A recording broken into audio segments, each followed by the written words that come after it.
ప్రియమైన దేవుని వారలారా, క్రీస్తు రెండవ రాకడ అనే అద్భుతమైన టైటిల్తో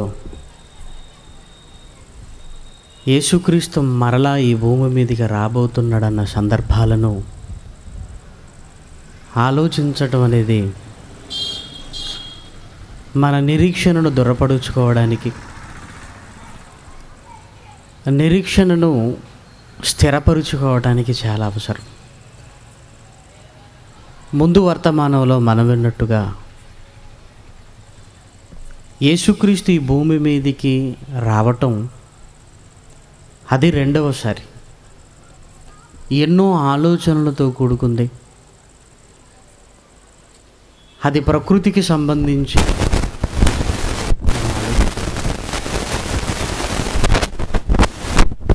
దేవుని పిల్లలైన మనకి ఒక ముగింపు, ఒక శాశ్వతమైన గమ్యస్థానానికి మనం చేరబోతున్నామన్న ఆలోచన ప్రతి క్రైస్తవుడిలో రెండవ రాకడను గురించి ఆలోచిస్తున్నప్పుడు రావాలి.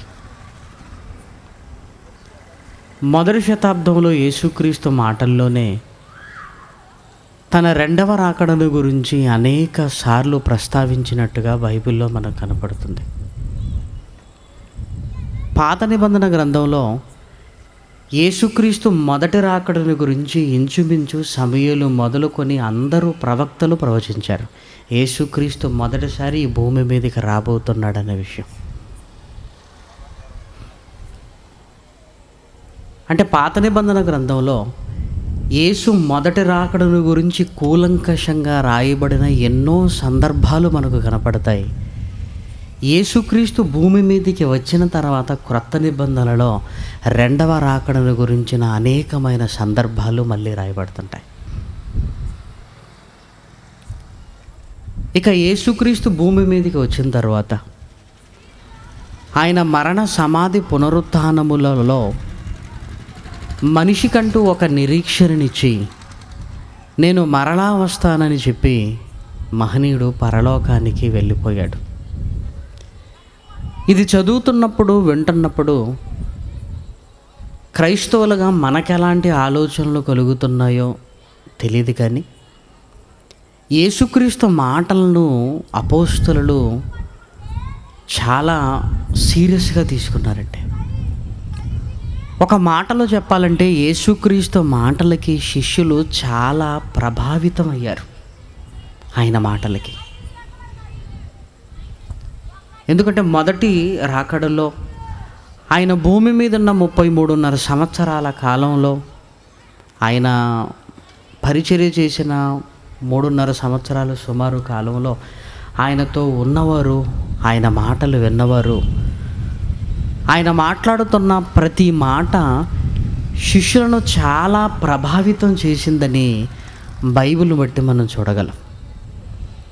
ఎంత ప్రభావితం అయ్యారంటే వారు బ్రతికుండగానే యేసుక్రీస్తు రెండవసారి భూమి మీదికి వస్తాడేమో అన్నంతగా తమ జీవితాలను సిద్ధపరుచుకున్నట్టుగా బైబిల్లో కనపడుతుందండి. అంటే వారు కూడా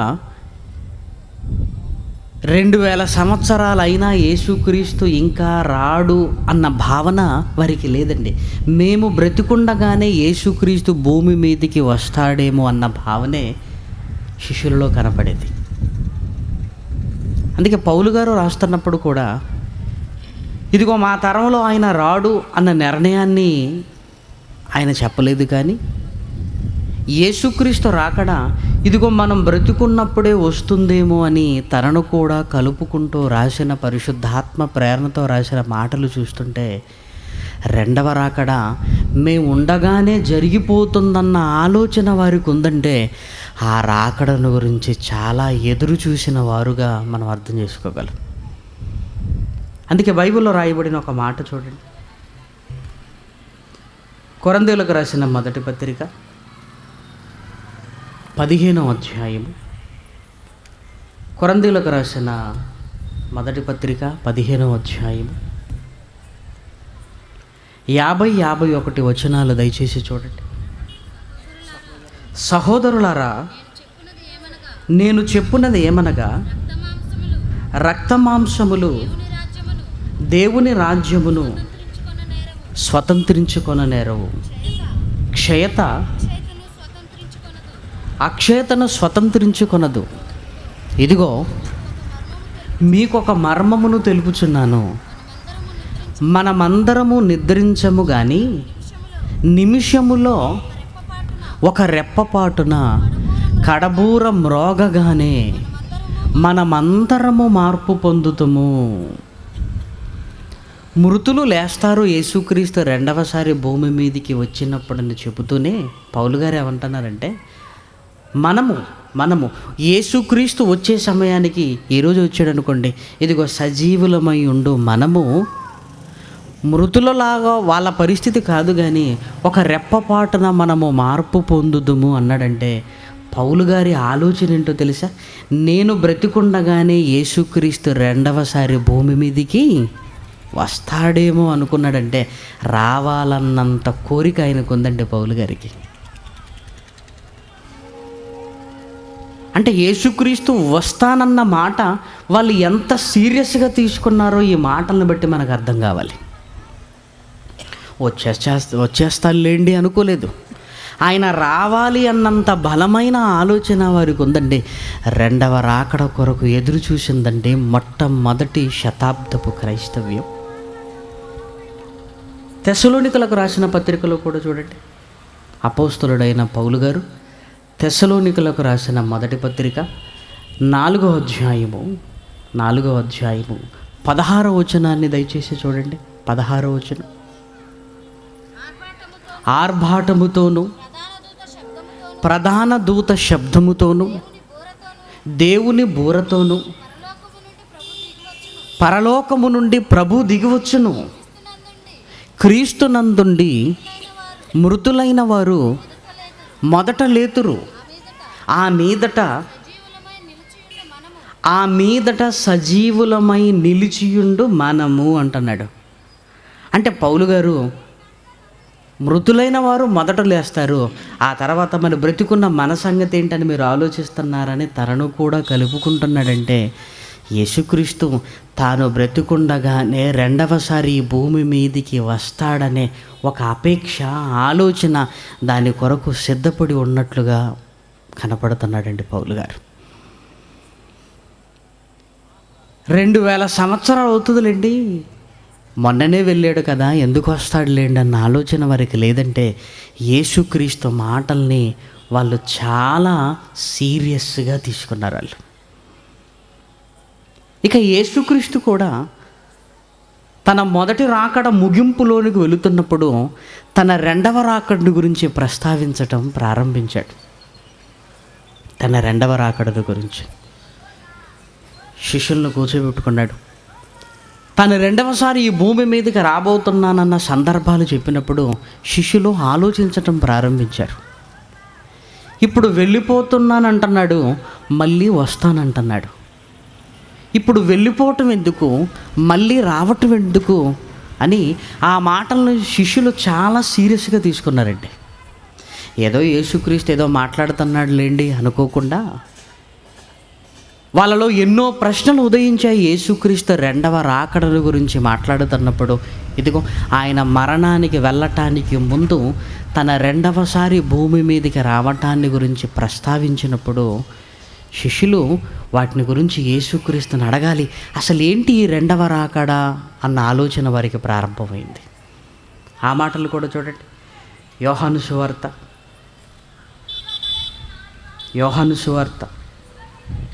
16వ అధ్యాయము, యోహాను సువార్త 16వ అధ్యాయము 16, 17, 18 వచనాలను జాగ్రత్తగా చదువుకోగలిగితే ఒక సంభాషణ అక్కడ జరుగుతుంది. ఒక సంభాషణ, కొంచెము కాలమైన తరువాత మీరిక నన్ను చూడరు, మరికొంచెము కాలమునకు నన్ను చూచెదరని చెప్పెను. కాబట్టి ఆయన శిష్యులలో కొందరు కొంచెము కాలమైన తరువాత నన్ను చూడరు, మరికొంచెము కాలమునకు నన్ను చూచెదరని, నేను తండ్రి యొద్దకు వెళ్ళుచున్నానని ఆయన మనతో చెప్పుచున్న మాట ఏమిటని వెంటనే ఒక డిస్కషన్ ప్రారంభమైందండి. ఏమండి, మనుషుల గురించి మనిషి ఏదైనా మాట్లాడితే ఆ సంభాషణలకు అంతేమైనా ఉండదు, కానీ బైబిల్ గురించి సంభాషణ చాలా తక్కువగా జరుగుతుందండి. ఆయన ఒక మాట అన్నాడంటే శిష్యులు ఆలోచించటం ప్రారంభించారండి. ఆయన ఎందుకు ఈ మాట అంటున్నాడు అని ఒక సంభాషణ, ఒక డిస్కషన్ జరుగుతుంది. యేసుక్రీస్తు అంటున్న మాట ఏంటంటే, కొంచెము కాలానికి మీరు నన్ను చూడరు అంటే అర్థం ఏంటంటే, ఇదిగో కొద్ది దినములలోగా నేను మరణంలోనికి వెళ్ళిపోతున్నాను, ఆ తర్వాత తిరిగి లేచి పరలోకానికి వెళ్ళిపోతాను. మరి కొంచెము కాలము తర్వాత మీరు నన్ను చూస్తారు అంటే పరలోకానికి వెళ్ళిపోయిన తర్వాత నేను ఆలస్యం ఏమీ చేయను, మళ్ళీ కొంచెం కాలానికి మీరు చూస్తారంటే నేను వస్తాను అన్నాడు. మొదటి వర్తమానంలో కొంచెం కాలమైన తర్వాత అన్న పదాన్ని మీరు చూశారు. ఇప్పుడు శిష్యులకు కన్ఫ్యూజన్గా ఉందండి, సందిగ్ధంగా ఉంది. యేసుక్రీస్తుని అడగాలి అనుకుంటున్నారు. అడగాలి అని వాళ్ళు అనుకుంటున్నారని యేసే ముందుగా తెలుసుకొని వాళ్ళ ప్రశ్నను నివృత్తి చేస్తూ మరికొంచెము కాలం అనగానే మీరు ఏమనుకుంటున్నారు? మరలా తండ్రి దగ్గరికి వెళ్ళిన నేను ఈ భూమి మీదకి వస్తాను, ఈ భూమి మీదకి నేను వస్తాను. మరికొంచెము కాలం అంటే అర్థం ఏంటంటే, మరికొంచెము కాలం అంటే అర్థం ఏంటంటే, కొంచెము కాలం అంటే చిన్నది అనుకుంటాం, మరి కొంచెము కాలం అంటే అలా వెళ్ళిపోగానే నేను పెద్దగా అక్కడ ఏమి ఉండను, మళ్ళీ వస్తానన్నట్టుగా లేదన్నమాట. ఇక శిష్యులు తనను అడగాలనుకుంటున్నారని యేసుక్రీస్తు గ్రహించి ఆ ప్రశ్నను నివృత్తి చేయటానికి సమాధానం చెప్తున్నాడు. చూడండి 18వ వచనం. కొంచెము కాలమని ఆయన చెప్పుచున్నదేమిటి?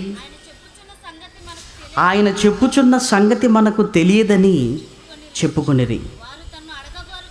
వారు తన్ను అడగగోరుచుండిరని యేసు ఎరిగి వారితో ఇట్లనెను, కొంచెము కాలమైన తర్వాత మీరు నన్ను చూడరు, మరికొంచెము కాలమునకు నన్ను చూచెదరని నేను చెప్పిన మాటను గూర్చి మీరు ఒకనితో ఒకరు ఆలోచించుకొనుచున్నారా? మీరు ఏడ్చి ప్రలాపింతురు, లోకము సంతోషించును. మీరు దుఃఖింతురు, మీ దుఃఖము సంతోషమగనని యేసుక్రీస్తు తన రాకడకు ముందు పరిస్థితులన్నింటిని గురించి మాట్లాడటం ప్రారంభించారు. చాలామంది దీన్ని ఏమనుకుంటారంటే, మరికొంచెము కాలమునకు నన్ను చూస్తారనగానే యేసుక్రీస్తు 3వ దినమున తిరిగి లేచాడు కదండి, లేచినప్పుడు శిష్యులు చూశారు కదండి, అయిపోయింది కదండి అంటారు. అంత ఈజీ బైబిల్ అర్థం చేసుకోవటం కాదండి. మరికొంచెము కాలం అంటుంది, 3వ దినమున తిరిగి లేచిన తర్వాత మీరు నన్ను చూస్తారు అన్నది కాదు అనడానికి ఆధారం ఏంటంటే, యేసుక్రీస్తు ఈ మాటలు చెబుతూ గర్భిణీ స్త్రీని గురించి ఒక ఎగ్జాంపుల్ తీసుకున్నాడండి. గర్భిణీ స్త్రీకి ప్రసవ వేదన వచ్చినట్టుగా అన్నాడు. స్త్రీ ప్రసవించినప్పుడు ఆమె గడియ వచ్చెను గనుక ఆమె వేదన పడును. అయితే శిశువు పుట్టగానే లోకమందు నరుడొకడు పుట్టినని సంతోషము చేత ఆమె ఆ వేదన మరి ఎప్పుడునూ జ్ఞాపకము చేసుకొనదు. తర్వాత అటువలే మీరును ఇప్పుడు దుఃఖపడుచున్నారు కానీ మిమ్మల్ని మరలా చూచెదను, అప్పుడు మీ హృదయము సంతోషించును. మీ సంతోషము ఎవడునూ మీ దగ్గర నుంచి తీసివేయడు. ఆ దినమున మీరు ఆ దినమున అన్నాడు. ఆ దినమున దేని గురించి మీరు అడగరు, ఎందుకంటే మీ సంతోషం పరిపూర్ణమవుతుంది. పరిపూర్ణత అంటే అర్థం ఏంటో తెలుసా? యేసుక్రీస్తు వచ్చి మనల్ని పరలోకానికి తీసుకొని వెళ్ళటం ఏంటంటే పరిపూర్ణత. మీ సంతోషం పరిపూర్ణమవుతుందంటే, ఇదిగో ఇప్పుడు దుఃఖపడుతున్న మీరు మళ్ళీ నేను వచ్చే సమయానికి ఈ దుఃఖము, ఈ బాధ, ఈ కన్నీళ్ళు ఇవన్నీ శాశ్వతంగా తుడిచివేయబడతాయి అంటున్నాడు.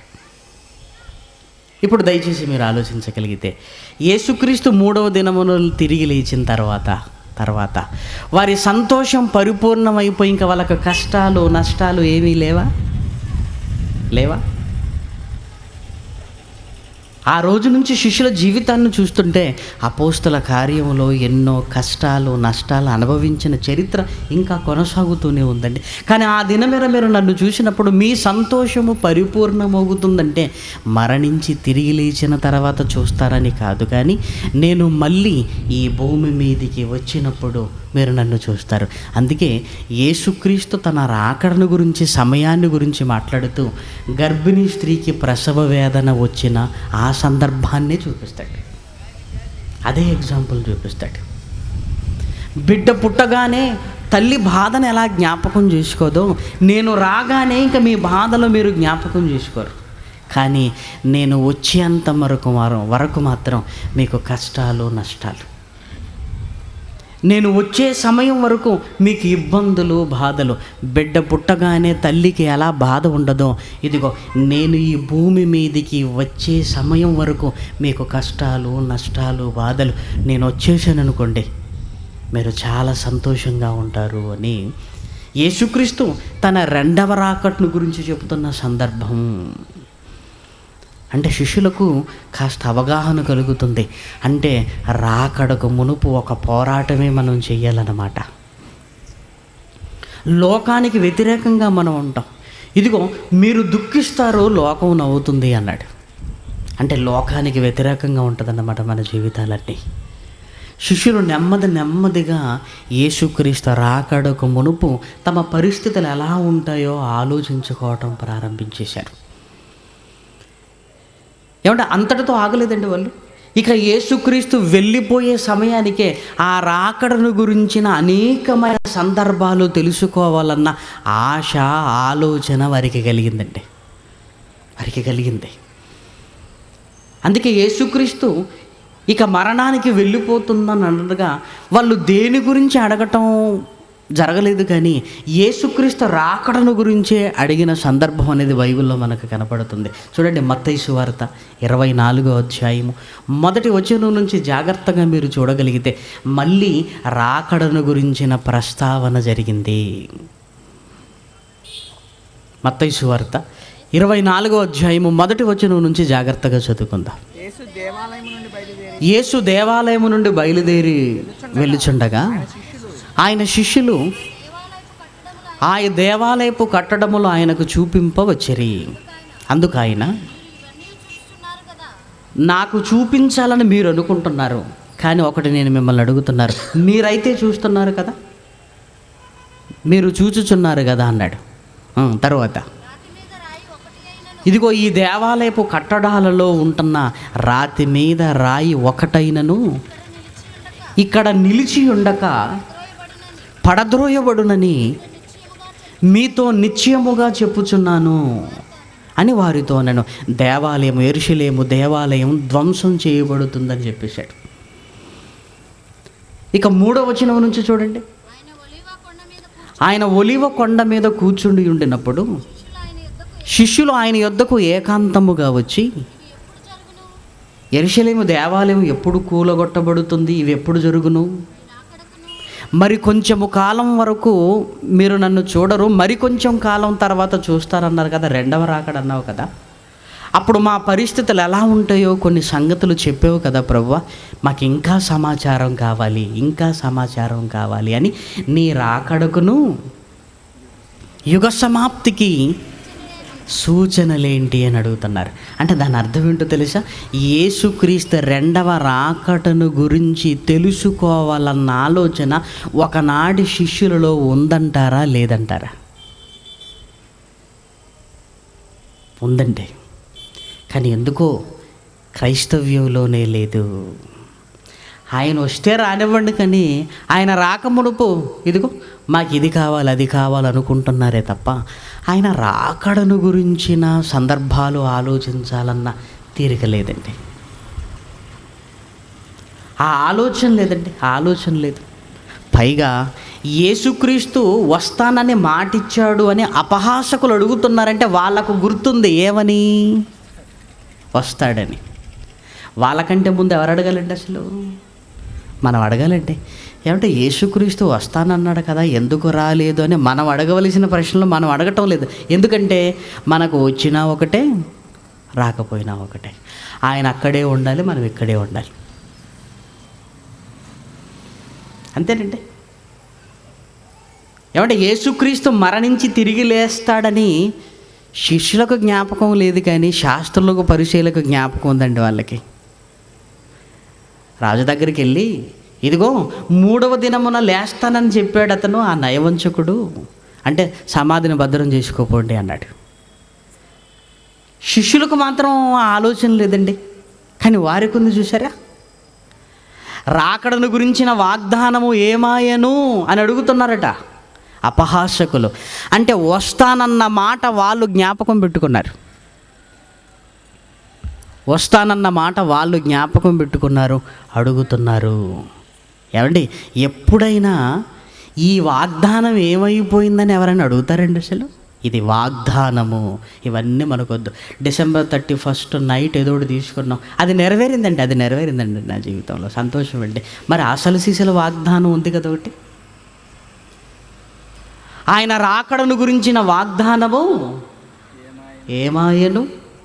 వాగ్దానం అంటే యేసుక్రీస్తు వీలుంటే వస్తాను, చూస్తానులే అని వెళ్ళలేదండి ఆయన. ప్రభా మళ్ళీ వస్తావంటే, మరి నేను వెళ్ళిన తర్వాత పరలోకంలో పరిస్థితి ఎలా ఉంటుందో, మరి డాడీ ఏమంటారో దాన్ని బట్టి నేను ఆలోచిస్తాను అని చెప్పలేదు ఆయన. అప్పుడప్పుడు ఎందుకైనా మంచిదండి, ఏమంటే మీటింగ్కి వస్తారంటే కన్ఫామ్గా చెప్పడం వేరుగా ఉంటుంది. ఏమంటే చూస్తానండి అన్నాడు అనుకోండి, దాని అర్థం ఏంటి? ఎందుకు రాలేదని నువ్వు అడిగే అవకాశం కూడా లేదు. ఎందుకంటే నేను వస్తాను అనలేదు కదండి, చూస్తానన్నాను కదా అనుకోవచ్చు. కానీ యేసుక్రీస్తు ఏదో వస్తాను రానన్నట్టుగా మాట్లాడలేదు ఆయన. మరలా వచ్చి నేనుండు స్థలములో మీరును ఉండులాగున మరలా వచ్చి ఆ మీదట సజీవులమై ఉండు మనము ఎదుర్కోవడానికి వెళ్ళిపోవాలని పౌలు గారు సిద్ధపడుతున్నారంటే ఆలోచించండి. కన్ఫర్మేషన్ అన్నమాట. ఆయన ఖచ్చితంగా వస్తాడు అని ఆయన వాగ్దానం కొరకు మొట్టమొదటి క్రైస్తవ్యం, శతాబ్దపు క్రైస్తవ్యం ఎదురు చూసింది. ప్రియమైన దేవుని పిల్లలారా, ఎదురు చూసింది. శిష్యులు కూడా ఆయన రాకడను గురించి ఆలోచన వాళ్ళలో ఉంది కనుక, ప్రభువా నీ రాకడకి ఏవైనా సూచనలు చెప్పవా అని అడుగుతున్నారండి. తన రాకడకు సూచనలు చెప్పమన్నప్పుడు యేసుక్రీస్తు చాలా చక్కటి సూచనలు చెప్పాడండి. చాలా సందర్భాల్లో ఆ వాక్య భాగాన్ని మనం చదువుకుంటుంటాం, కానీ మంచి సూచనలు చెప్పాడండి. ఎందుకంటే ఇవన్నీ నా రాకడకు ముందు జరుగుతున్నవని, ఇదిగో మొదట మీరు గ్రహించాలి. మీరు గ్రహిస్తే ఆ తర్వాత సమాజానికి మీరు తెలియజేస్తారని సూచనలో మొట్టమొదటి సూచన ఏం చెప్పాడో తెలుసంటే, ఎవడును మిమ్మల్ని మోసపరచనివ్వకుండా చూచుకొనిడి అని వాళ్ళ గురించి చెప్పాడంటే, మీరే మోసపోయారనుకోండి, ఇక నా రాకటను గురించిన సందర్భాలు ఎవరికి తెలిసే అవకాశమే లేదు. అంటే రాకడను గురించి క్రైస్తవ్యానికే అర్థం కాని పరిస్థితి కూడా యేసుక్రీస్తు రాకడకు ఒక సూచనే. ఏమంటే ఆశ్చర్యంగా లేదండి? ఎవడును మిమ్మల్ని మోసపరచనివ్వకుండా చూచుకొనుడి. యేసుక్రీస్తు రాకడకు ముందు ఏం జరుగుతాయి అన్నప్పుడు మనం అలవోకగా చెప్పే మాటలు రెండు ఉంటాయండి. జనం మీదకి జనం, రాజ్యం మీదకి రాజ్యం, అక్కడక్కడ కరువులు, భూకంపాలు అయిపోయింది. ఇవి మాత్రం బాగా చెప్తామండి. కానీ వీటన్నింటికంటే ముందేం చెప్పాడో తెలుసా? ఫస్ట్ సూచన, ఎవడును మిమ్మల్ని, అంటే నువ్వు మోసపోవటం కూడా యేసుక్రీస్తు రాకడికి సూచనే. చూసారా? ఎవడును మిమ్మల్ని మోసపరచనివ్వకండి అన్నాడు. మోసం యేసుక్రీస్తు రాకడకు సూచన. అవునండి, ఎందుకంటే ఆయన రాకడను గురించి క్రైస్తవ్యాన్నే గందరగోళంలో పెట్టబడింది అనుకోండి. ఇక ఆయన రాకడను గురించి ఎవరు ఎదురు చూస్తారు చెప్పండి? ఇంకెవరు ఎదురు చూడరు. అసలు ఆయన వస్తాడన్న సంగతి జ్ఞాపకాలలోనే ఉండదు. అలా జరిగిందా క్రైస్తవ్యంలో అంటే జరిగిందండి.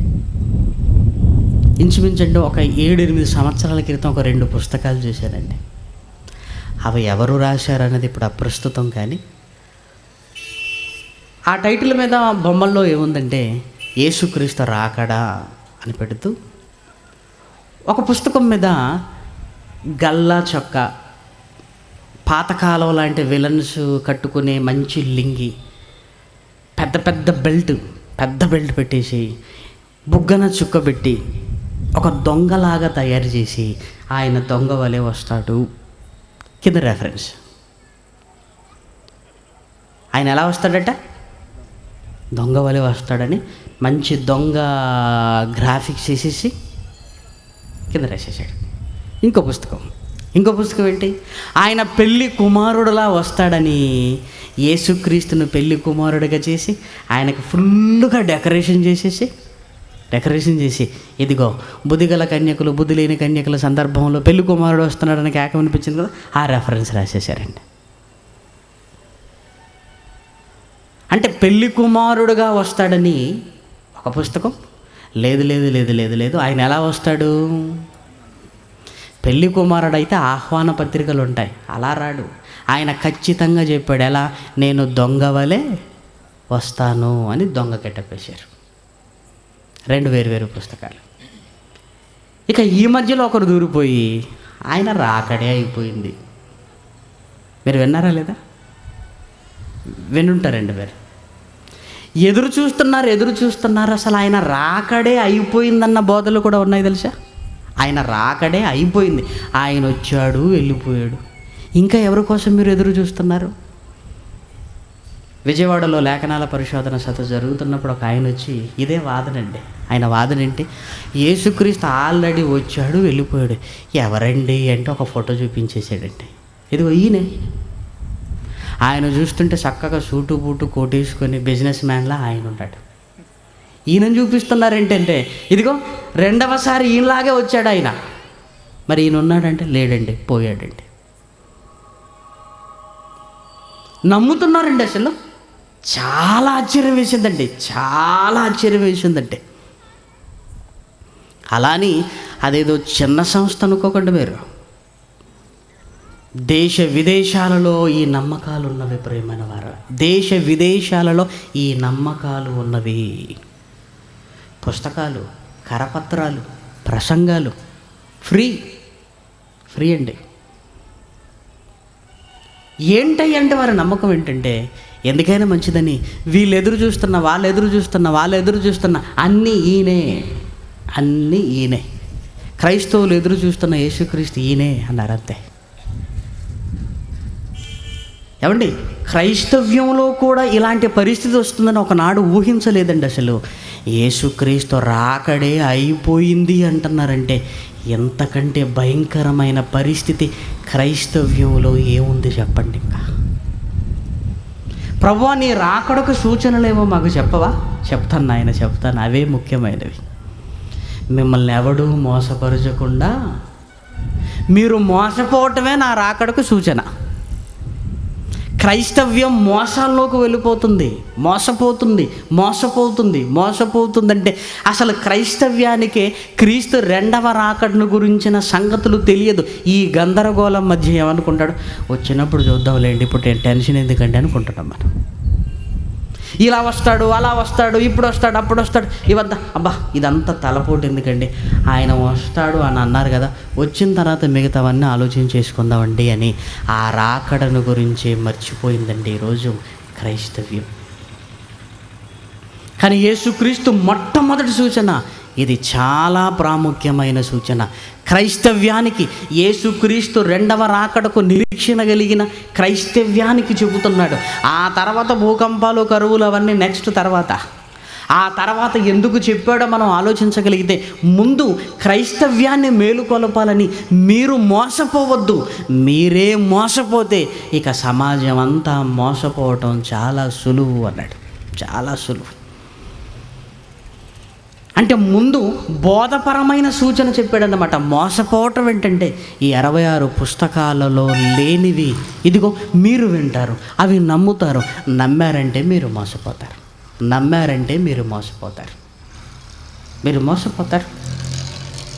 ఏమంటే ఇలాంటి మోసం జరిగిందంటారా ప్రపంచంలో?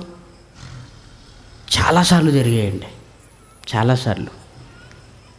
ఇంచుమించు ఒక 7-8 ఇయర్స్లో ఈనాడు పేపర్లో ఇల్లందు పట్టణం, ఖమ్మం జిల్లా ఇల్లందు పట్టణంలో ఒక ఆయన పేపర్ కట్టింగ్ చాలామంది దగ్గర ఉండొచ్చు, ఇచ్చేశాడు, పేపర్లో ఇచ్చేశాడు. ఏమని?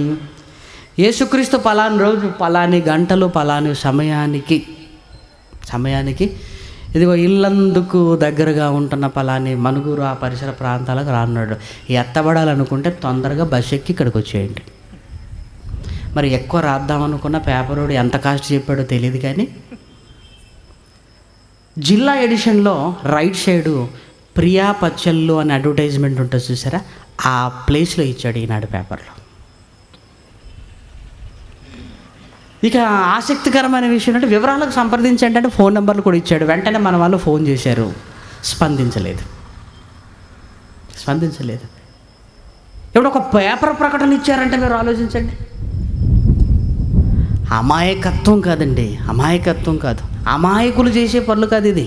మోసపోతున్నారు, విపరీతంగా మోసపోతున్నారు. ఇక విదేశాలలో ఒక గ్రౌండ్ బుక్ చేసి, ఎందుకు? యేసుక్రీస్తు రెండవసారి భూమి మీదకి రాబోతున్నాడు కనుక మనం ఆయన్ని బాగా ఎదుర్కోవాలి, అప్పుడు ఎవరు ముందుంటారో వాళ్ళే ఎత్తబడతారు అని ఒక పెద్ద గ్రౌండ్ బుక్ చేసి అందరిని రప్పించేసి, ఇదిగో మరి యేసుక్రీస్తు తెల్లవారుజామున వచ్చి మనల్ని తీసుకుని వెళ్ళిపోతే మన డబ్బు మన ఆస్తులు ఇవన్నీ ఎందుకు వేస్ట్ అయిపోతాయి కదని ముందు రోజే మొత్తం అమ్మించేసి,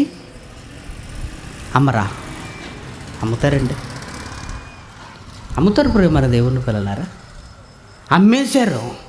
ఇంకేం చేశాడో తెలుసా?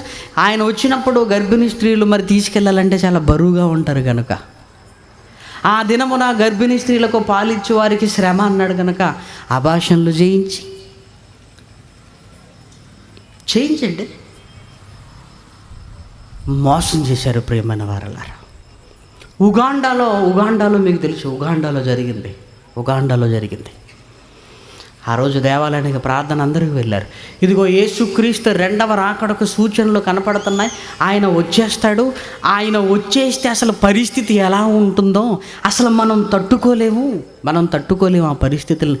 కాబట్టి ఆ తట్టుకోలేని పరిస్థితుల మధ్య విశ్వాసాన్ని సన్నగిల్లిపోతుందేమో అని ఇదిగో ముందుగానే మనం ఆయన దగ్గరికి వెళ్ళిపోతామని ఇదిగో విషం కలిపిన పాత్రలు తీసుకొచ్చారు. ఆ రోజు ఆ చర్చికి వచ్చిన మెంబర్స్ అందరూ విషం తాగి చచ్చిపోయారండి. ఇవన్నీ పేపర్ న్యూస్లో వచ్చాయి, టీవీ ఛానల్ వచ్చాయి. ఉగాండాలో జరిగిన విషయం అండి. ఏమంటే ఒకవైపు యేసుక్రీస్తు రాబోతున్నాడన్న నమ్మకం ఉందని సంతోషపడాలా? లేదు, ఆ నమ్మకాన్ని బట్టి సరి అయిన ఆలోచన విధానం లేకుండా ఇదిగో మనమే ముందుగా వెళ్ళిపోదామని ఇదిగో చచ్చిపోయిన సందర్భాలను చూస్తుంటే మోసం ముందుగా క్రైస్తవ్యంలోనే జరుగుతుందని ఖచ్చితంగా చెప్పగలవండి. ఎందుకంటే యేసు మాట, మిమ్మల్ని ఎవడు మోసపరచనివ్వకుండా చూచుకొనుడి అని ఎంత ఎక్స్ప్లెనేషన్ ఇచ్చాడో తెలుసా? చూడండి ఒకసారి దయచేసి. ఇదే మత్తయి సువార్త 24వ అధ్యాయంలో యేసుక్రీస్తు మాట్లాడుతున్న మాటలు 23వ వచనం నుండి. ఆ కాలమందు ఎవడైనను ఇదిగో క్రీస్తు ఇక్కడ అక్కడ ఉన్నాడని చెప్పిన ఎడల నమ్మకండి. అబద్ధపు క్రీస్తులను అబద్ధపు ప్రవక్తలను వచ్చి సాధ్యమైతే ఏర్పరచబడిన వారిని సహితము మోసపరుచుటకై గొప్ప సూచక క్రియలను మహత్కార్యములను కనపరిచెదరు. మిమ్మల్ని ఎవడునూ మోసపరచనివ్వకుండా చూచుకోండి అని ఎలా మోసం చేసే అవకాశం ఉందని ఇదిగో 23వ వచనంలో ఇది కంటిన్యూ అండి. ఎలా మోసపరిచే అవకాశం ఉంది అని మనం ప్రశ్న వేసుకుంటే ఇదిగో 23వ వచనంలో ఎలా మోసపరిచే అవకాశం ఉందో మళ్ళీ వివరణిస్తున్నాడు. కంటిన్యూగా బైబిల్లో రాయబడింది, మీ అందరికీ తెలుసు, కొంత ఇచ్చట కొంత అచ్చట. అంటే మీరు ఎలా మోసపోతారంటే ఇదిగో నేను వస్తానన్న సంగతి మీకు తెలుసు, ఆల్రెడీ నేను వచ్చేసానని ఎవరైనా అన్నారనుకోండి మీరు నమ్మేస్తారు. ఎందుకు? నేను వస్తానన్న సంగతి మీకు తెలుసు గనక. ఏమంటే చాలా సందర్భాల్లో వస్తానని రాకపోతే ఎవరో వచ్చి తలుపు కొడితే ఆయనే అనుకొని తలుపు తీసిన వారు చాలామంది ఉన్నారండి. టక్కన ఎందుకంటే వస్తానన్నాడో కనుక మనుషులు ఉంటారు. అంటే ఎలా మోసపోయే అవకాశం ఉందంటే, వస్తానని నేను అన్నానన్న సంగతి మీకు తెలుసు, ఇక నేను వచ్చేసానని అనుకోండి నమ్మేస్తారు మీరు. అలా మీరు మోసపోతారు. ఇక ఈ మోసపరచడానికి ఏం చేస్తారో తెలుసా, అవసరమైతే మహత్కార్యములు ఎలాగైనా మిమ్మల్ని నమ్మించేస్తారు అని శిష్యుల గురించే యేసుక్రీస్తు అంత జాగ్రత్త చెబుతున్నాడంటే ఏమంటే మిగిలిన మన గురించి ఇంకెంత జాగ్రత్త పడాలో చెప్పండి. ఆయనతో కూడా ఉన్నవారికే అంత జాగ్రత్తలు చెబుతున్నాడంటే ఇక ఆయన మాటలు చదువుకొని రక్షణలోనికి వచ్చి అంతంత మాత్రంగా మన జీవితాలలో ఎదుగుతున్న మనం ఎంత జాగ్రత్తగా ఉండాలో చెప్పండి ప్రేమన దేవుని పిల్లలారా. నువ్వు మోసపోయావా? యేసుక్రీస్తు రెండవ రాకడకు సూచన అదే. మరి లోకానికి ఎలా తెలియాలి? అందుకే యేసు రాకడను గురించి ఎంత చక్కగా చెప్పాడంటే, మొదటి క్రైస్తవ్యానికి సంబంధించిన సూచన చెప్పాడు. రెండవది సామాజికమైన వాతావరణాన్ని గురించి చెప్పాడు. జనము మీదికి జనము, రాజ్యం మీదికి రాజ్యం అనగానే మనకేం కనపడుతుంది? సమాజంలో ఉంటున్న పరిస్థితులు. అంటే నిన్ను నువ్వు మోసపోయావన్న సంగతి కూడా నీకు అర్థం కాలేనంత పరిస్థితులు నువ్వు అంటే ఒక్కసారి పరిస్థితులను చూడు, పరిస్థితులైనా నువ్వు అర్థం చేసుకోగలుగుతావు. అందుకే సమాజంలో ఎలాంటి పరిస్థితులు వచ్చాయో చెబుతున్నాడు ఆయన. జనం మీదికి జనం, రాజ్యం మీదికి రాజ్యం, జనం మీదికి జనం, ఇవైతే నీకు అర్థమవుతుంది కదా అని రెండవ సూచన ఏం చెప్పాడంటే సామాజిక వాతావరణాన్ని గురించి చెప్పాడు. ఏమన్నా మధ్యకాలంలో తెలంగాణ ఉద్యమం ఉధృతంగా జరుగుతున్నప్పుడు అండి అందరూ అడిగేవారండి, ఏమండి వస్తుందంటారా అండి అన్నాడు. ఏమంటే ఇది చూస్తుంటే ఇది వస్తుందో రాదో తెలియదు కానీ యేసు మాత్రం వచ్చేటట్టున్నాడండి అని సమాధానం చెప్పాను. ఇది వస్తుందో రాదో కాదు మనకి, ఇది వచ్చిందంటే ఎవరు వస్తారనే సూచన మనకి, యేసు వస్తాడని సూచన. ఇవి జరుగుతుంది. ఇక్కడేది జరుగుతుందో వదిలేసేయండి. ఎందుకంటే ఒక సామాజికమైన వాతావరణాన్ని చూపిస్తున్నాడు. ఎందుకు? చూడగానే నీకు అర్థం కావాలి. 700 కోట్ల మంది 280 దేశాలుగా విభజింపబడిన తర్వాత క్రమక్రమంగా జనము మీదికి జనము, రాజ్యం మీదికి రాజ్యము. ఏమండి ఇవైనా నువ్వు అర్థం చేసుకోగలుగుతావు కదా? లేదండి ఇవి కూడా చాలా కష్టమేనండి అంటారా?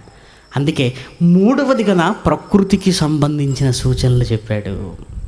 అక్కడక్కడ కరువులు, భూకంపములు కలుగును.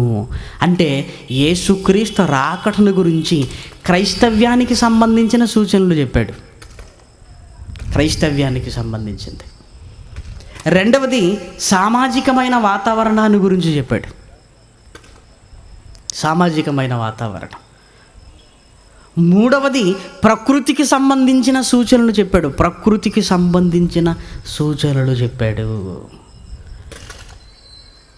అంటే బైబిల్ ప్రకారంగా క్రైస్తవ్యాన్ని మేలుకొలుపుతున్నాడు. 3 రకాల సూచనలు చెప్పాడు. వ్యక్తిగతంగా మనకు సంబంధించింది చెప్పాడు, ఎవడు మిమ్మల్ని మోసపరచనివ్వకండి అని. రెండవది సామాజికమైన వాతావరణాల గురించి చెప్పాడు. మూడవది ప్రకృతి సంబంధమైన పరిస్థితుల గురించి చెప్పాడు. అంటే ఎంత చక్కగా యేసుక్రీస్తు తన రాకడను గురించి ఎంత చక్కటి వివరణ ఇస్తున్నాడు చూడండి. ఎంత చక్కటి వివరణ ఇస్తున్నాడు తన రాకడను గురించి. అంటే శిష్యులకి యేసుక్రీస్తు రెండవ రాకడ గురించి తెలుసుకోవాలన్న ఆలోచన కలగటాన్ని బట్టి ఇదిగో ఇంత సమాచారాన్ని యేసుక్రీస్తు దగ్గర నుంచి ఆ రోజు వాళ్ళు రాబట్టగలిగారు. ఇదిగో దేవుడు మనకు రాయించి మన కళ్ళ ముందు పెట్టాడు.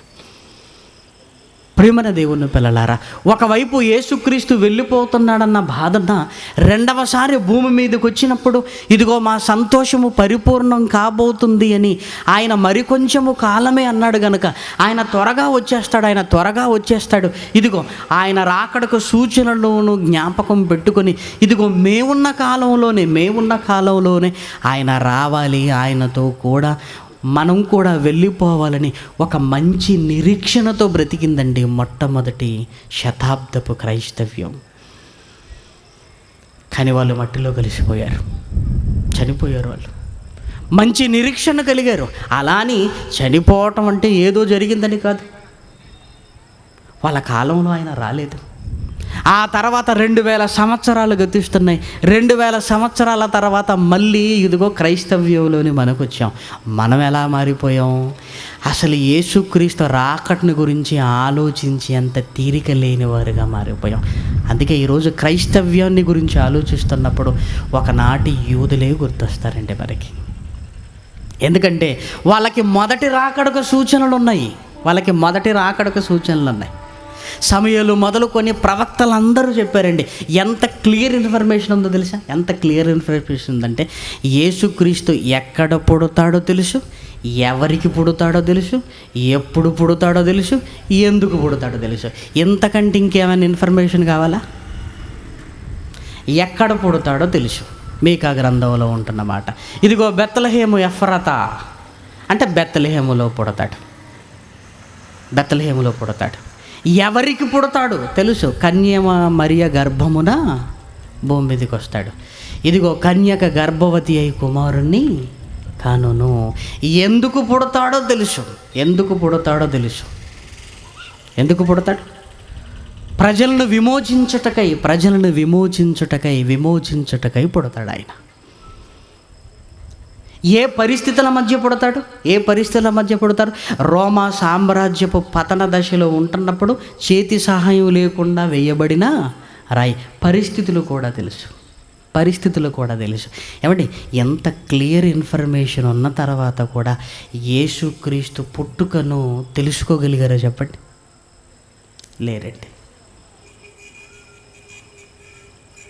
లేరు ప్రియమైన దేవుని పిల్లలారా.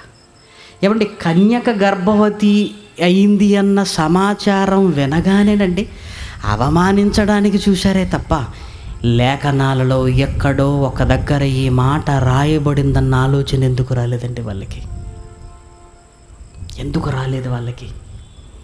విచిత్రంగా అనిపిస్తుంది. ఏమంటే ఇంత సమాచారం కదా, జ్ఞానులు వచ్చి యూదుల రాజుగా పుట్టినవాడు ఎక్కడా అన్నప్పుడు అప్పుడు గ్రంథాలు తీశారండి. అంటే అప్పటి వరకు యేసుక్రీస్తు పుట్టబోతున్నాడన్న సమాచారం ఉన్నా పట్టించుకోలేదు. ఇదిగో యూదాయ దేశపు బెత్లెహేమా, నువ్వు యూదా ప్రధానుల్లో ఎంత మాత్రమును అల్పమైన దానవు కావు. ఇశ్రాయేలును పరిపాలించు అధిపతి నీలో నుండి వచ్చును. ఏమండి, యేసుక్రీస్తు పుట్టుకను వాళ్ళు ఎందుకు తెలుసుకోలేకపోయారంటే ఈ సూచన ఉంటే బాగుండు అనేది. ఇంకేమైనా సూచన ఉంటే వాళ్ళు పసిగట్టేవారు అనడానికి ఏదైనా సూచన ఉందండి? లేదు. అద్భుతాలు క్రియారూపం అవుతున్నవి. ఇదిగో బాప్తిసమిచ్చి యోహాను, ఇదిగో నాకంటే వచ్చిన శక్తిమంతుడు ఈయనే అని చెబుతున్నాడు. లేఖనాలన్నీ యేసుక్రీస్తు జీవితంలో నెరవేరుతున్నాయి. ఇదిగో నీ రాజు గాడిద పిల్లను తీసుకుని వస్తున్నాడన్న ప్రవచనాలు, జకర్యా గ్రంథంలో ప్రవచనాలు. ఏమంటే ఇవన్నీ యేసుక్రీస్తులో నెరవేరుతున్నాయి. ఉపమానం లేకుండా ఆయన ఎక్కడా బోధించలేదు. ఇవన్నీ నెరవేరుతున్నవండి. ఈయనే ఆ లోక రక్షకుడని ఆ మొదటి రాకడకు మునుపు ఎన్ని సూచనలు అయితే యేసుక్రీస్తుని గురించి రాయబడ్డాయో అన్ని సూచనలు వాళ్ళ కళ్ళ ముందు కనబడ్డా ఈయన లోక రక్షకుడన్న సంగతి వాళ్ళకి అర్థం కాలేదు. ప్రియమైన దేవుని పిల్లలారా, చాలా సందర్భాల్లో మనం మాట్లాడుకుంటూనే ఉంటాం. పరలోకమందున్న తండ్రి, ఇదిగో ఈయనే నా ప్రియకుమారుడు అని అన్నా అర్థం చేసుకోలేకపోయారు. చూడండి, ఇంకేం చెబితే వాళ్ళకి అర్థమవుతుంది అన్న ప్రశ్న వేసుకుంటే చెప్పవలసినవన్నీ చెప్పినా యేసుక్రీస్తు మొదటి రాకడలో మమ్మల్ని రక్షించడానికి పుట్టిన లోక రక్షకుడని అర్థం చేసుకోవటానికి బదులు యేసుక్రీస్తును చంపడానికే రాజు ఆలోచించాడంటే ఎంత విడ్డూరంగా ఉందో చూడండి. ఏమండి వీళ్ళు చెప్పాలి కదండి, శాస్త్రులు పరిచయలు తాళపత్ర గ్రంథాలు అప్పటికి తీసిన తర్వాత ఇది ఏమనుకుంటున్నారు? దైవ సంకల్పం, ఇది దైవ సంకల్పం. నువ్వు చంపితే చచ్చిపోయేవాడు అనుకుంటున్నావా? చెప్పాలి కదండి. ఎవ్వరూ మాట్లాడలేదండి, ఎవ్వరూ మాట్లాడలేదు ప్రియమైన దేవుని పిల్లలారా.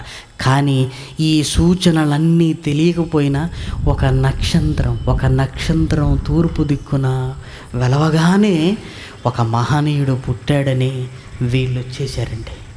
ఇన్ని ఉన్నా వాళ్ళు అర్థం చేసుకోలేరు. ఏమంటే ఈ సందర్భాలన్నీ జ్ఞాపకం చేసుకుంటే ఈరోజు క్రైస్తవ్యం కూడా అచ్చుగుద్దినట్టుగా అలానే ఉందండి. ఎందుకు? యేసుక్రీస్తు రెండవ రాకడకు ముందు ఎన్ని సూచనలు చేసినా, అవన్నీ జరుగుతున్నా, అవన్నీ నెరవేరుతున్నా ఎందుకో మనకు నమ్మకం కుదరటం లేదు ఇంకా ఆయన వస్తాడని. ఆయన పుట్టాడని ఆ రోజు వారికి నమ్మకం కుదరలేదు. ఇదిగో ఈరోజు ఎన్ని సూచనలండి.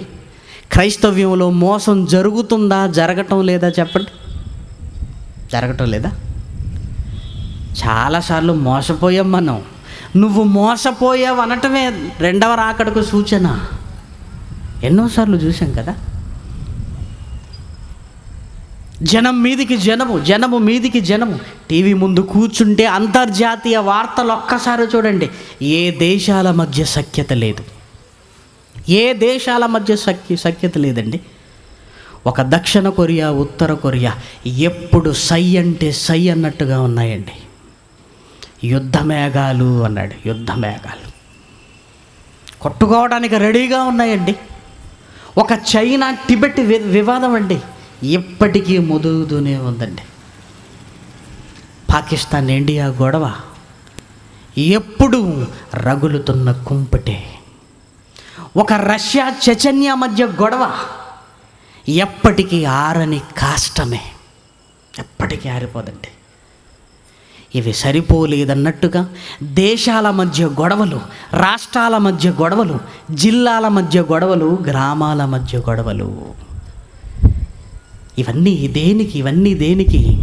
ప్రభుత్వం పడిపోతుంది అనడానికి సూచన. మనం అలానే అనుకుంటామండి. ఏమంటే ఇన్ని గొడవలు జరుగుతున్నాయంటే ఈ పార్టీలోనండి ప్రభుత్వం ఉండదండి. ఎవరు వస్తారండి? ఆ తర్వాత ఆయన వస్తాడండి. ఆయన కాదు, యేసు వస్తాడు. ఇవన్నీ ప్రభుత్వాలు పడిపోవడానికి, ఇంకొకరు గెలవడానికి సూచనలు కాదు. యేసుక్రీస్తు రాబోతున్నానడానికి సూచనలు. ఇవన్నీ నెరవేరుతున్నాయంటే మనం అందరం చెప్తాడు నెరవేరుతున్నాయి అంటాం. మరి ఆయన వస్తాడంటే చెప్పలేమండి అంటాడు. మళ్ళీ నమ్మకం లేదండి.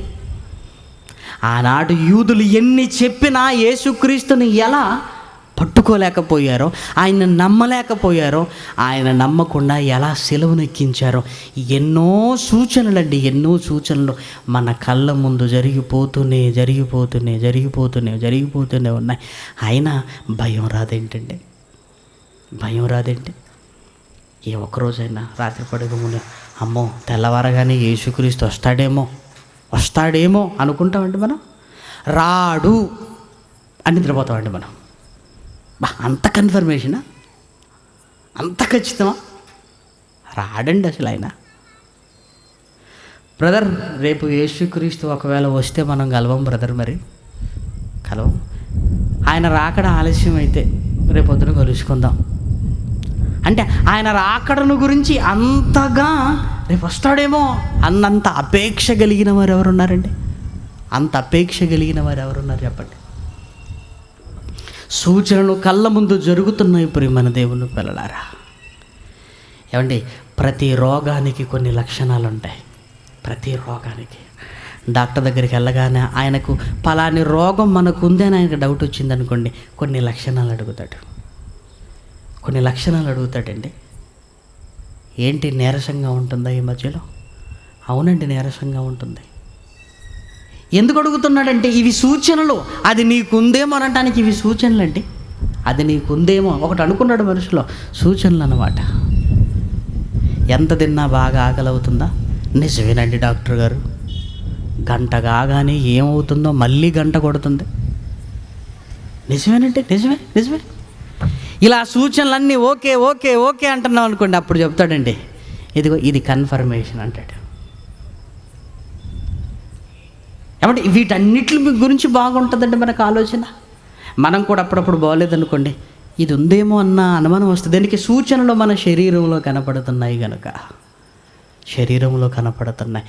యేసు రాకడకు సూచనలు ప్రపంచమంతా కనబడుతున్నాయి, ప్రపంచమంతా. అందుకే ఆయన చెప్పిన ఎగ్జాంపుల్స్, సూచనలు మీరు చూడగలిగితే, జనము మీదికి జనమని ఎందుకు అన్నాడో తెలుసా? ప్రపంచంలో ఏ మూలనున్నా యేసుక్రీస్తు రాకడ సూచన అతనికి అర్థం అవ్వాలంటే ప్రపంచాన్ని గురించి చెప్పాలి. ఏ మూలనుంటున్నా ప్రకృతికి దూరంగా ఉండడు గనక ప్రకృతిలో ఉంటున్న సూచనలు చెప్పాలి. ప్రకృతిలో ఉన్న సూచనలు, అక్కడక్కడ కరువులు, భూకంపాలు. ఇదిగో మీడియా వచ్చిన తర్వాత ఎక్కడెక్కడ జరుగుతున్నాయో అన్ని ప్రాంతాలకు తెలుస్తుందండి, అన్ని ప్రాంతాల వారికి తెలుస్తుంది. అంతర్జాతీయ వార్తలు అన్నప్పుడు అన్నీ తెలుస్తున్నాయి కదా. మనం ఆలోచించండి ప్రియమైన దేవుని పిల్లలారా, రాకడకు సూచనలు కొట్టొచ్చినట్టుగా కళ్ళ ముందు జరుగుతూనే ఉన్నప్పుడు జరుగుతున్నప్పుడు నేను బ్రతికున్నప్పుడే యేసుక్రీస్తు రెండవ రాకడ వస్తుందన్నంతగా ఆయన రాకడను గురించి నువ్వు కోరుకోవాలి. ఏ మూలనున్న వారికైనా ఆయా దేశపు పరిస్థితులను చూస్తున్నప్పుడు ఇవన్నీ యేసుక్రీస్తు రాకడ మనకు అర్థమవుతుంది.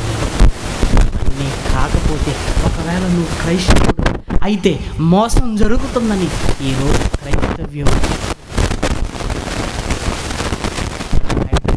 ఒక 5 years బ్యాక్ లెక్కలు వేసి యేసుక్రీస్తు పలానా రోజు వస్తున్నాడని బోర్డు పెట్టారండి. లెక్కలు వేసి, ఎదిగో పలానా లెక్క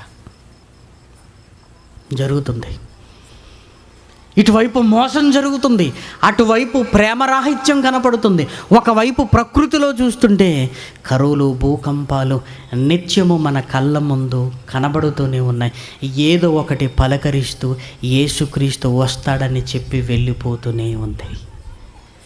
ఇన్ని జరుగుతున్నప్పుడు ప్రియమైన దేవుని పిల్లలారా, క్రైస్తవ్యంగా ఉంటున్న మనకి ఎంత జాగ్రత్త రావాలి చెప్పండి. ఎంత జాగ్రత్త రావాలి. ఏమంటే ఫ్లైట్లో వెళుతున్నప్పుడు అంటే చాలా ప్రమాదకరమైన పరిస్థితులు ఉంటాయండి. ట్రైన్లో వెళుతున్నవాడైనా దేవుణ్ణి తలుచుకుంటాడో లేదో తెలియదు, కానీ ఆ ఫ్లైట్లో వెళుతున్నవాడు మాత్రం తలుచుకుంటాడు. మరి ఎప్పుడు తలుచుకుంటాడో తెలుసా? ఒక్కొక్కసారి వాతావరణం బాగోలేకుండా మేఘాలు అడ్డు వస్తాయండి. మేఘాలు అడ్డు రాగానే క్యాబిన్లో ఉంటున్న అతను ఏం చేస్తాడంటే, మీరందరూ సీటు బెల్ట్ పెట్టుకోండి అంటాడు. ఏం చెప్పడు, అయిపోయినట్టే అనుకుంటారండి. ఇంకా అప్పటి వరకు టీవీ చూస్తుంటారు, అప్పటి వరకు ఆ మ్యాగజైన్లు ఏదో ఉంటే చదువుతుంటారు. బెల్ట్ పెట్టుకోమనగానే ఒకరు చూసుకుంటారండి. ఎందుకంటే పైకి వెళ్ళేటప్పుడు బెల్ట్ పెట్టుకోమంటాడు, తీసేయమంటాడు. మళ్ళీ బెల్ట్ పెట్టుకోమన్నాడంటే ఏదో ఉంది. ఇక చూడాలండి. ఇక ఆ బెల్ట్ పెట్టుకొని ఒకరు చూసుకుంటుంటారు. అందరూ కళ్ళు మూసుకొని దేవుడా అన్నట్టుగా ఉంటారండి. ఎవరితో మాట్లాడరు, ఇంకా ఎవరెవరితో మాట్లాడరండి. ఇక మేఘాలు వచ్చినప్పుడు సిటీ బస్ ఎలా కుదుపులకు లోనవుతుందో విమానం కూడా అలా కుదుపులకు లోనవుతుందండి. మేఘాలు అంత పవర్ఫుల్. అప్పుడు చూడాలండి. ఇక భయం వచ్చేస్తండి. ఇంక అందరికీ భయం. ఇక ఎవరి దేవుడు వారు అనుకున్నట్టుగా ఏదో తెలుసుకుంటారండి. ఆ తర్వాత మీ సీటు బెల్ట్ తీయండి అన్నాడు అనుకోండి, అమ్మయ్య అనుకుంటారండి. అంతే. ఈ సూచనలు మనకు కనపడుతున్నాయంటే అర్థం ఏంటి? సీటు బెల్ట్ పెట్టుకొని రెడీగా ఉండండి అని. మనం ఏమనుకుంటున్నాం? భూకంపం వచ్చింది, కొంచెం భయపడ్డాం, తర్వాత చల్లారిపోయింది, సీటు బెల్ట్ తీసేసి హాయిగా ఉంటాం. మళ్ళీ భూకంపం వచ్చింది, మళ్ళీ సీటు బెల్ట్ పెట్టుకున్నాం, దేవుడా. మళ్ళీ వార్త బాధపడింది, బెల్ట్ తీసేసి హాయిగా ఉన్నాం. ఇవి వచ్చినప్పుడు మాత్రం చిన్న భయం, ఆ తర్వాత మళ్ళీ మనకేం భయమేమీ లేదు. మళ్ళొక భూకంపం వచ్చేంతవరకు, మళ్ళొక సునామీ వచ్చేంతవరకు, మళ్ళొక గొడవ జరిగేంతవరకు ఇలా బాగా అలవాటైపోయిందండి. అలవాటైపోయి ఏమైపోయిందంటే, ఆయన వస్తాడా? రాడలేండి. మరి సూచనలు ఇవి జరుగుతుంటేలేండి. క్రైస్తవ్యమే నమ్మలేనటువంటి వారుగా ఈరోజు మారిపోయారండి. లేదంటే నువ్వున్నప్పుడే యేసుక్రీస్తు వచ్చేస్తాడేమో అన్నంతగా ఆయన మాటలకు మొదటి శతాబ్దపు క్రైస్తవ్యం ఎలా ఇన్స్పైర్ అయ్యారో, ఎలా ప్రేరణ చెందారో ఏ మాటలు చదువుతుంటే, ఏమండి ఆయన వచ్చేస్తానన్నాడు కదా, వచ్చేస్తాడేమో వచ్చేస్తాడేమో వచ్చేస్తాడేమో అనుకుని ఉంటుండాలండి. ఇంకేం చెప్పాడండి? పోనీ ఈ సూచనలు ఏమైనా మనం అందుకోలేకపోయాం. సామాన్యుడు, భూకంపాలు కరువులు వీడికేం తెలుసు, రాజరికం గురించి వీడికేం తెలుసు, రాజ్యాల మీద రాజ్యం, జనం మీదకి జనం, అసలు బైబిల్లో మోసం ఇవన్నీ తెలియదు కదా. మరి వాడి పరిస్థితి ఏంటంటే, యేసుక్రీస్తు వాళ్ళ గురించి కూడా ఆలోచించండి అంటే, సామాన్యమైన ప్రజలు వాళ్ళ కోసం ఏం చెప్పాడు? మీరేం కంగారు పడకండి, నేను వచ్చే సమయానికి జనులు తినుచు త్రాగుచు పెళ్లి చేసుకొనుచు పెళ్ళికిచ్చుచు ఉండిరి. పెళ్ళిళ్ళు అయితే తెలుస్తాయి కదండి, తెలుస్తాయా తెలియదా? జనాలు తింటున్నారు తాగుతున్నారు అనే సంగతి తెలుస్తుందా తెలియదా? తెలుసు. అమ్ముచున్నారు కొనుచున్నారు వ్యాపారాలు పెరుగుతాయన్న సంగతి సామాన్యుడికి తెలుస్తుందా తెలియదా? తెలుస్తుందండి, తెలుస్తుంది ప్రియమైన దేవుని పిల్లలారా. అంటే పెద్ద పెద్ద వాటిని అందుకోలేకపోతే చిన్న చిన్న వాటిని కూడా చెబుతున్నాడు. పెళ్ళిళ్ళు అన్నాడు. ఏమంటే పెళ్ళిళ్ళు ఆగిపోతాయండి? ఆగిపోతాయి? అసలు ఆగవండి. అప్పుడప్పుడు అనిపిస్తుందండి, యేసుక్రీస్తు ఎండాకాలం వస్తాడేమో అనిపిస్తుందండి. ఎందుకు చెప్పండి? ఎందుకు? ఫుల్ పెళ్ళిళ్ళు ఫుల్. మనం కూడా ఏమనుకుంటున్నాం? సందడి ఉంటుందండి. కొంపదీసి మన పెళ్ళిలో ఉన్నప్పుడు వచ్చాడా, మన పెళ్ళి అయిపోయినట్టే. పెళ్ళికిచ్చుచు పెళ్ళికి ఇవ్వబడుతూ ఉన్నారండి. అందుకే ఎక్కడైనా బ్యాండ్ మేళం మోగ్గానే ఏం సూచన అనుకోవాలి? యేసుక్రీస్తు వస్తాడు. పెళ్ళి కొడుకు వచ్చాడు అడగండి, అది సూచన. కొత్త హోటల్ ప్రారంభమైందంటే అనుకోవాలి, ఓహో తినుచు తాగుచు ఉండాలంటే ఇంకా ఇవి పెరుగుతాయి, తగ్గవు, ఇంకా పెరుగుతాయి. అమ్మటాలు